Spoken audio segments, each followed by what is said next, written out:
नमस्कार, कमोडिटी के मृत्युंजय मंत्र में आपका स्वागत है। और आज हम बात करेंगे इसमें कच्चे तेल की, क्रूड की बात इसलिए क्योंकि ओपेक प्लस के उत्पादन कटौती के फैसले के बावजूद कच्चे तेल की कीमतों में इस हफ्ते भारी गिरावट आई है और बुधवार को एक झटके में ही क्रूड के दाम 6% गिर गए।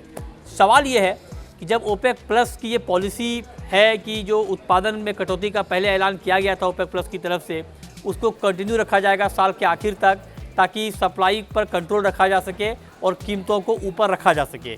लेकिन ओपेक की ये प्लानिंग कामयाब क्यों नहीं हो पाई, ये जानना समझना बहुत दिलचस्प है। तो सबसे पहले आप समझिए कि हुआ क्या। हुआ ये कि इस हफ्ते कच्चे तेल की कीमतों में एक साल की सबसे बड़ी गिरावट आई बुधवार को, और एक झटके में दाम 6% से ज़्यादा गिर गए। उसके बाद गुरुवार को भी करीब 1% दाम गिरे, 85 के नीचे तक आ गया ब्रेंट क्रूड।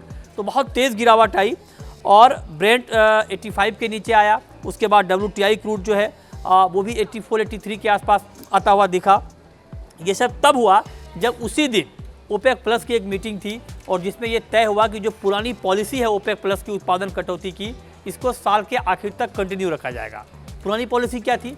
पुरानी पॉलिसी थी उत्पादन घटाने की। और ओपेक का जो सबसे बड़ा मेंबर है सऊदी अरब ने कहा कि साल के आखिर तक सऊदी की तरफ से रोज़ 10 लाख बैरल उत्पादन कम होते रहेंगे। रूस जो कि नॉन ओपेक का सबसे बड़ा मेंबर है, रूस ने कहा कि साल के आखिर तक हम भी 3 लाख बैरल रोज़ का जो एक्सपोर्ट है वो कम करते रहेंगे। लेकिन इस फैसले का मार्केट पर कोई पॉजिटिव इम्पैक्ट नहीं हुआ, उल्टे मार्केट में बड़ी गिरावट आई। अब सवाल ये है कि आखिर ऐसा क्या हो गया कि बाज़ार ने ओपेक प्लस के सेंटीमेंट को बड़ा झटका दे दिया, ओपेक प्लस को चैलेंज कर दिया। हुआ ये कि अमेरिका जो कि दुनिया का सबसे बड़ा कंज्यूमर है कच्चे तेल का, वहाँ पर गैसोलीन, जिसको आप पेट्रोल भी कह समझ सकते हैं, गैसोलीन की डिमांड में भारी गिरावट आई। और गैसोलीन का जो कंजम्पशन है, जो खपत है गैसोलीन की, वो 22 साल के निचले स्तर पर आ गए, यूएस में आ गई है। उसका एक बड़ा इम्पैक्ट हुआ। दूसरी तरफ एक तरफ डिमांड कम और दूसरी तरफ जो स्टॉक के आंकड़े आए उसमें गैसोलीन का स्टॉक बढ़कर 65 लाख बैरल के स्तर पर पहुंच गया लास्ट वीक, जबकि मार्केट का अनुमान था 20 लाख बैरल बढ़ने का। तो कहां अनुमान था 20 लाख बैरल स्टॉक बढ़ने का, उसके मुकाबले बढ़ा कितना? 65 लाख बैरल। तो लिहाजा एक तरफ सप्लाई ज़्यादा, दूसरी तरफ डिमांड कम, इसने मार्केट के सेंटीमेंट को बड़ा झटका दिया।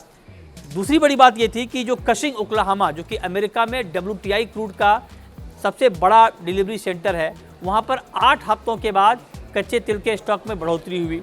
ये एक और वजह हो गई क्रूड कीमतों में गिरावट की।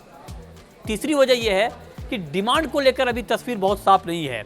अमेरिका और चाइना, ये जो दुनिया के 2 बड़े कंज्यूमर हैं, यहाँ पर डिमांड को लेकर अभी तस्वीर साफ नहीं हुई है और इसलिए भी मार्केट यहाँ पर नहीं टिक पाया और दाम गिर गया। आप याद कीजिए कि कुछ हफ्ते पहले ही क्रूड 10 महीने में सबसे महंगा हो गया था, 95 के ऊपर चला गया था ओपेक प्लस के फैसले के बाद, उत्पादन कम करने के फैसले के बाद। लेकिन ये तेज़ी इसलिए नहीं टिक पाई क्योंकि डिमांड से इसे सपोर्ट नहीं मिला। अब सवाल यह है कि यहाँ से आगे क्या होगा। अब आगे 2 सिनारियो हैं। दुनिया में जो क्रूड का मार्केट है वो 2 तरफ से बटा हुआ है। एक तरफ सऊदी अरब, रूस जैसे बड़े उत्पादक देश चाहते हैं कि सप्लाई को काबू में रखकर दाम को बढ़ाया जाए। दूसरी तरफ अमेरिका जैसा बड़ा कंज्यूमर और बड़ा प्रोड्यूसर ये चाहता है कि दाम कम हो। तो लिहाजा 2 फाड़ है क्रूड को लेकर। और मार्केट के एक्सपर्ट ये कहते हैं कि सऊदी अरब और रूस में ये ताकत है कि वो सप्लाई को कंट्रोल कर सकता है और उसने किया भी है। लेकिन इतनी बड़ी ताकत नहीं है कि आप मार्केट को 100 के ऊपर लेकर चले जाएं, 110 के ऊपर लेकर चले जाएं, क्योंकि बेशक आप सप्लाई कम कर सकते हैं लेकिन डिमांड आप कहां से लाएंगे। और जब तक अमेरिका से डिमांड बढ़ने की कोई साफ और बड़ी तस्वीर सामने नहीं आती है, चीन से डिमांड बढ़ने को लेकर कोई बड़ी खबर नहीं आती है, तब तक क्रूड को बहुत ऊंचा ले जाना बड़ा मुश्किल काम होगा। दूसरी तरफ अमेरिका भी एक बड़ा प्रोड्यूसर है कच्चे तेल का, अमेरिका का एक्सपोर्ट भी बढ़ रहा है। तो लिहाजा इस तरह से 2 धड़ों में मार्केट बटा हुआ है और एक्सपर्ट का मानना है कि ऐसे में यहाँ से आपको, इस लेवल से आपको ना तो कोई बड़ी तेज़ी दिख सकती है ना कोई बड़ी मंदी। मतलब ये कि 85 के आसपास ब्रेंट क्रूड का प्राइस घूमता हुआ आपको अगले कुछ दिनों तक दिख सकता है।